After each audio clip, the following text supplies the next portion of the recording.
அன்பு நிறைந்த சகோதரர்களே, சகோதரிகளே, அனைவருக்கும் இயேசுவின் இனிய நாமத்தில் வணக்கத்தை தெரியப்படுத்திக் கொள்கிறேன். நேற்று இயேசுடைய பாடுகளை நினைவு கூறுகிற இந்த ராவுணவில் பங்கு பெற்றோம். இயேசுடைய இதய அன்பை நினைவு கூர்ந்தோம். இறுதி வரையிலும் அவர் அன்பு கூர்ந்ததை நாம் நினைவு கூர்ந்து கொண்டாடினோம். அன்பார்ந்தவர்களே, இந்த பெரிய வெள்ளி இயேசுடைய சிலுவை பயணத்தை நமக்கு நினைவுபடுத்துகிறது. கடவுள் மனுக்குலத்தை மீட்பதற்காக தன் மகனை அனுப்புகிறார்.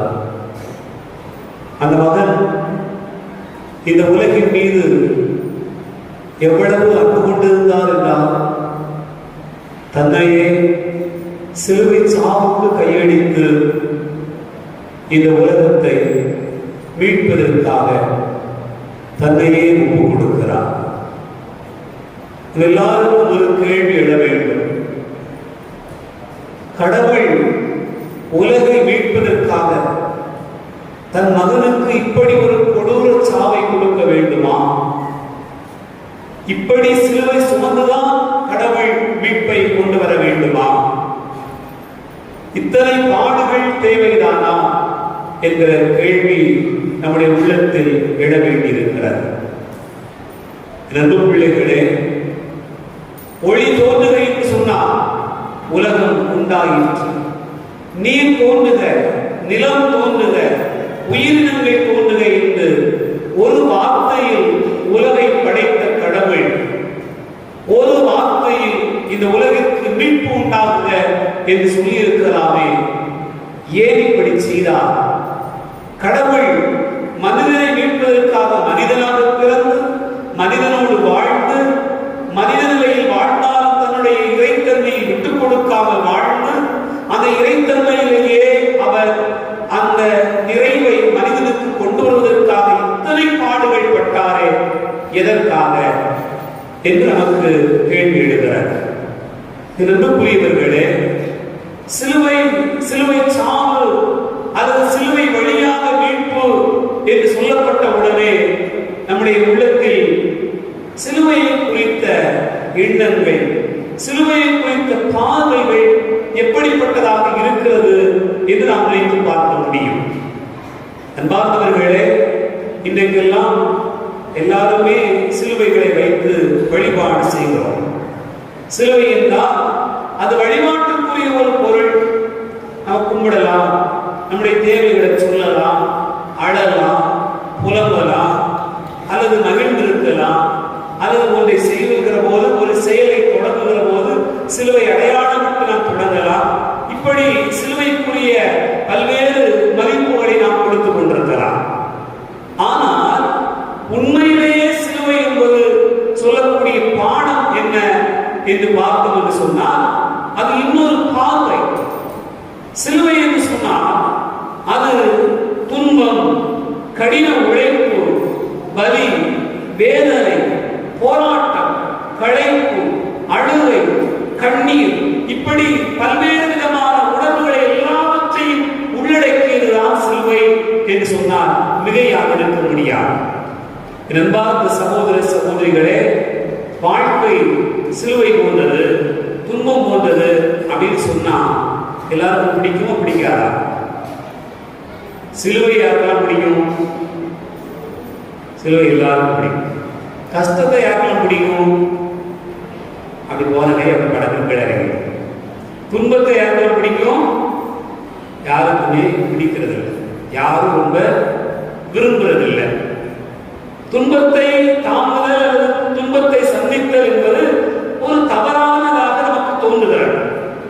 என் அன்பார்ந்த சகோதர சகோதரிகளே, வலி, துன்பம் அதுதான் மீட்பு, அதுதான் இயேசுடைய வாழ்க்கை. துன்பமில்லா சிலுவை சுமக்காமல் மீட்பு என்பது இல்லை. மனிதனுடைய வாழ்க்கையே அதுதான். ஒரு வேலை வேணும் அப்படின்னு சொன்னா வலி இல்லாம வேலை வேணும், கஷ்டப்படாம வேலை வாங்கிடணும், கஷ்டப்படாம ஒரு வேலை பார்க்கணும் அப்படிங்கிற ஒரு எண்ணம் மனிதனுக்குள்ளாக இருக்கிறது. அன்பார்ந்தவர்களே, திருமணம், கல்யாணம் பண்ணி கொடுக்கணும் பிள்ளைய அப்படின்னு சொன்னா எப்படிப்பட்ட இடத்துல கல்யாணம் பண்ணி கொடுக்கணும்? கஷ்டமில்லாத இடத்துல கல்யாணம் பண்ணி கொடுக்கணும். அப்படி எங்க கல்யாணம் பண்ணி கொடுக்கணும்னு நமக்கு தெரியல. கல்யாணம் பண்ணி கொடுக்கணும்னா கஷ்டமில்லாத இடத்துல கல்யாணம் பண்ணி கொடுக்கணும். வீட்டுக்கு போனா என் பிள்ளை அந்த வீட்டுக்கு போய் இருந்த உடனே வீடு இருக்கணும், ஃபேன் இருக்கணும், ஃப்ரிட்ஜ் இருக்கணும், காற்று இருக்கணும், அது இருக்கணும், எல்லாம் இருக்கணும். அப்படி எல்லா வசதியும் சேர்ந்த ஒரு இடத்தில் பிள்ளை இருக்க வேண்டும் என்று விரும்புகிறோம். ஆனால் யதார்த்தமாக இருக்கிறதா? உண்மை வாழ்க்கை பாடமாக இருக்கிறதா என்று சொன்னால், என் அன்பார்ந்தவர்களே, துன்பம், பாடுகள், வலிகள் வழியாகத்தான் வாழ்வினுடைய உயர்வை அடைய முடியும் என்பதை வாழ்க்கை நமக்கு சுட்டி காட்டுகிறது. நம்ம நினைத்து பார்க்க வேண்டும்.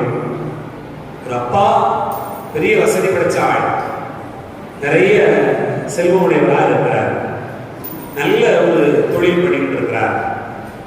அவருக்கு ஒரே ஒரு மகன். அந்த மகனை ரொம்ப செல்லமா வளர்க்கிறார். அந்த பையன் 7ஆம் கிளாஸ் படிக்கிறான். ஒரு நாள் ஸ்கூல்ல இருந்து ஒரு கம்ப்ளைண்ட் வருது, உங்க பையன் ஸ்கூலுக்கு வர்றதில்லை.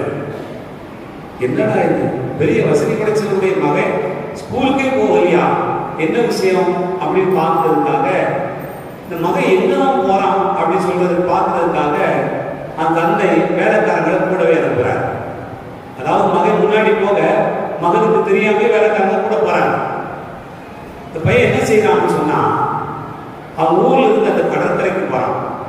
கடற்கரைக்கு போய் கொஞ்சம் கொஞ்சமா சிப்பியை பிறக்க ஆரம்பிக்கிறான். அங்க இருந்த பூச்சியெல்லாம் பிறக்க ஆரம்பிச்சு அதை பிறக்குவான், எடுத்து பைகளை போடுவான். இதே வேலையை தெரிஞ்சுட்டே ஆகிடும்.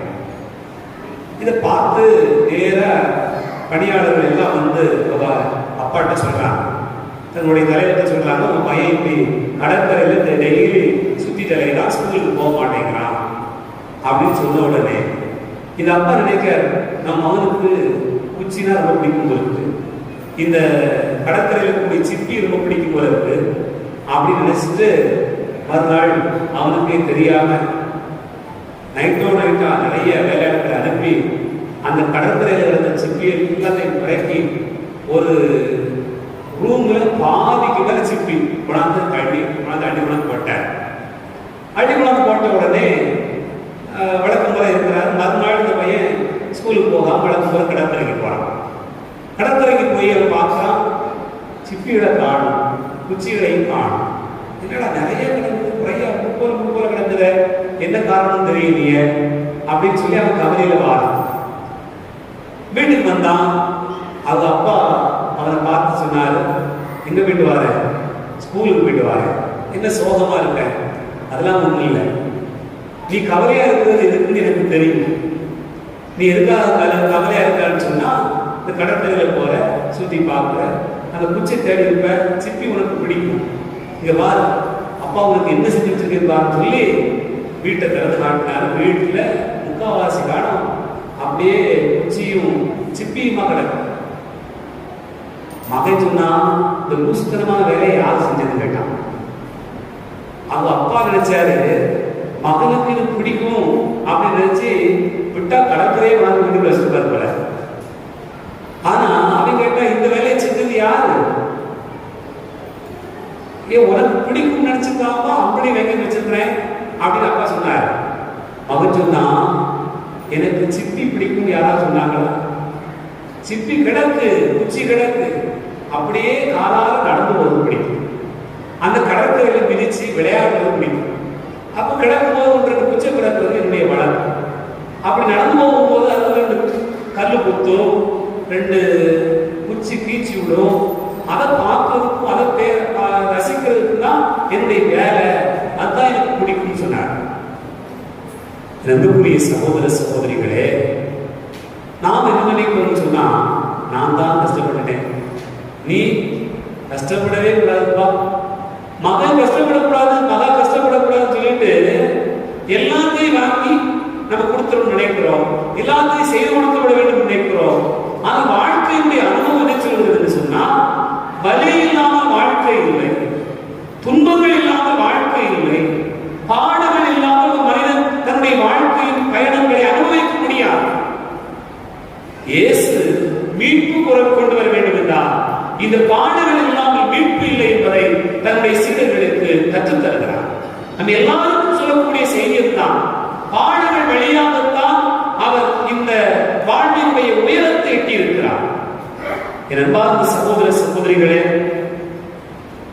இந்த கடவுளுடைய படைப்பில் உருவாக்கப்பட்ட ஒவ்வொரு படைப்பையும் ஒவ்வொரு உயிரினத்தையும் எடுத்துக் கொள்ளுங்கள். ஒரு முறை காய்கறிகள் எல்லாம் சேர்ந்து, இந்த காய்கறி சின்ன சின்ன செடிகள்லாம் இருக்கு இல்லையா, அதெல்லாம் சேர்ந்து கடவுள்கிட்ட போய் நின்றுச்சான். ஆண்டவரே, எங்களுக்கு சீக்கிரம் நாங்கள் வளர்ந்து பலன் கொடுக்கணும் அப்படின்னு சொன்ன உடனே ஆண்டவர் சொன்னாரா, பரவாயில்ல, 2 மாசம் 3 மாசத்திலே நீ வளர்ந்து பலன் கொடுத்து 3 மாசத்துக்கு அப்புறம் செத்து போகுது, அவ்வளவுதான், அது ஒண்ணும் இல்லை. அப்புறம் ஒரு முருங்கை மரம் வந்துச்சான், அது சொல்லிச்சான், ஆண்டவரே எனக்கு ரொம்ப நாள் உடனே பலன் கொடுக்கணும், என்ன செய்யலாம் அப்படின்னு சொன்ன உடனே அதுக்கு ஒரு 6 மாசம் 1 வருஷத்துக்குள்ள டைம் கொடுத்துக்கிறாரு. அதுக்குள்ள அது வளர்ந்து பலன் கொடுக்க ஆரம்பிக்கிறது. ஒரு தென்னை மரம் 3 ஆண்டுகளுக்குள்ளாக பலன் கொடுக்கணும், அவ்வளவுதான். ஆனா ஒரு ஆலமரம் சொல்லிச்சா, உனக்கு என்ன தோணுதோ அதை செய்யும், உனக்கு விருப்பமானதை செய்யும் போதும் அப்படின்னு சொன்ன உடனே அது மெல்ல மெல்ல கொஞ்சம் கொஞ்சமாக காற்றுக்கும் வெயிலுக்கும் மழைக்குமாக அடிபட்டு படிப்படியாக வளர ஆரம்பித்தது. ஆயிரக்கணக்கான ஆண்டுகள் கடந்து போனாலும் அது இருக்கும் என்கிற நிலையில் அதனுடைய உறுதியை பெற்றுக் கொள்கிறது. என் அன்புக்குரிய சகோதர சகோதரிகளே, உடனே வளர வேண்டும், உடனே உருவாகி விட வேண்டும், உடனே பெரியவராகி விட வேண்டும், உடனே சம்பாதித்து விட வேண்டும், உடனே உடனே என்று நினைக்கக்கூடிய அத்தனை உடனே உடனே முடிந்து விடுகிறது. ஆனால் வழிதாண்டி படிதாண்டி கொஞ்சம் கொஞ்சமாக உயர்ந்து கொண்டு போகிற ஒவ்வொரு உயிரும் இவ்வுலகில் நிலைத்திருத்துக் கொண்டே இருக்கிறார். ஆகவே வாழ்க்கையினுடைய உயரத்தை அடைய வேண்டும் என்று சொன்னார், துன்பங்களை பாடுகளை அனுபவித்துத்தான் ஒரு மனிதர் அந்த உயரத்தை அடைய முடியும் என்பதனை ஆண்டவர் இயேசுடைய இந்த சிலுவை சாவு, இந்த சிலுவை பயணம் நமக்கு நினைவு ஊட்டுகிறது. நம்முடைய வாழ்க்கையிலே பார்க்கிறோம், இயேசுடைய வாழ்வு சொல்லக்கூடிய பாடலாகத்தான் இருக்கிறார். நண்பார்களே, எத்தனையோ வகையான அவமானங்கள், எத்தனையோ வகையான துன்பங்கள், எத்தனையோ வகையான பாடுகளை அவர் தாண்டி தாண்டித்தான் இந்த இடத்திற்கு வந்திருக்கிறார் என்பதை நாம் நினைத்து பார்க்கிற போது வலிமை என்பது வலியில் தான் இருக்கிறது. ஒரு மனிதனுடைய உயர்வு என்பது அவனுடைய போராட்டத்தில் தான் இருக்கிறது. அதைத்தான் நாம் நினைத்து பார்க்கிறோம். இந்த போராட்டத்தை, இந்த வலிமையை ஒவ்வொரு மனிதனும் தன்னுடைய வாழ்க்கை அனுபவித்து அந்த உயர்வை அடைய வேண்டும் என்று ஆண்டவர் இயேசுவிடத்திலே எதிர்பார்க்கிறார். யோசித்து பாருங்க, இயேசு சிலுவையிலே எப்படி இருக்கிறார்? சோகமா இருக்கிறாரா? கவலையா இருக்கிறாரா? வருத்தமா இருக்கிறாரா? எப்படி இருக்கிறார்? உங்களுக்கு பார்க்கல எப்படி தெரியும்? ரொம்ப சோகமா இருக்கிறதா நீங்க நினைச்சுக்க. நம்ம எல்லாரும் என்ன நினைச்சுக்கிறோம்? இயேசுவை சிலுவையில தூக்கி அரைச்சிட்டாங்க. இயேசுடைய ராஜ்யம் எது? சிலுவை ராஜ்யம் இல்லையா? அந்த சிலுவையில நீங்க பாருங்க, அப்படி கையெல்லாம் வச்சு ஒரு ஆடு ஒரு சோபாவில் கை வச்சு உட்கார்ந்தா இப்படி உட்கார்ந்து பாருங்க, கை வச்சு ஆயா உட்கார்ந்து ஜர்மனு அட்டனங்கால போட்டு கால் மேல கால் போட்டு உட்கார்ந்த மாதிரி இயேசு உட்கார்ந்துட்டாருன்னு வச்சுக்கோங்களேன். உலகத்திலேயே நான் பார்த்த இடத்துல நம்ம ஊர்ல இயேசு தான் கண்ணு திறந்து உட்கார்ந்துருக்காரு இல்லையா? சிலுவையில பாருங்க மறைச்சிருக்கிறாங்க. நம்ம ஊர்ல இயேசு தான் அப்படி கண்ணு திறந்து இருக்க மாதிரி இருக்கும். அந்த சிலுவையில் இயேசு உட்கார்ந்து இருக்கக்கூடிய அந்த தோரணை என்பது நமக்கெல்லாம் பாடுகள் துன்பங்களாக தோன்றுகிறது. ஆனால் அவர் அங்கிருந்து கொண்டு கூட நமக்கு கொடுக்கிறவராக தான் இருக்கிறார். அங்கிருந்து கொண்டு கூட நமக்கு கொடுக்கிறவராக இருக்கிறார். நான் உங்களை மன்னிக்கிறேன். யாராவது சொல்ல முடியுமா? அத்தனை துன்பங்களையும் பாடுகளையும் தாங்கிக் கொண்டு நான் உன்னை மன்னிக்கிறேன் என்று சொல்ல முடிகிறதா? அதுதான் இயேசுடைய ராட்சியம். இயேசுடைய அரசாட்சி என்பது அப்படிப்பட்டதாக இருக்கிறார். தன்னுடைய விழாவில் குத்துகிறார் ஒரு மனிதர். தண்ணீரும் ரத்தமும் அங்கே வழிந்து விடுகிறார். தண்ணீரும் ரத்தமும் வாழ்வினுடைய அடையாளம். அங்கு வாழ்வு பெறப்படுகிறது. அங்குதான் திருவருட் சாதனம் உருவாகிறது. ஆண்டவருடைய அருளை பெறுகிற காட்சி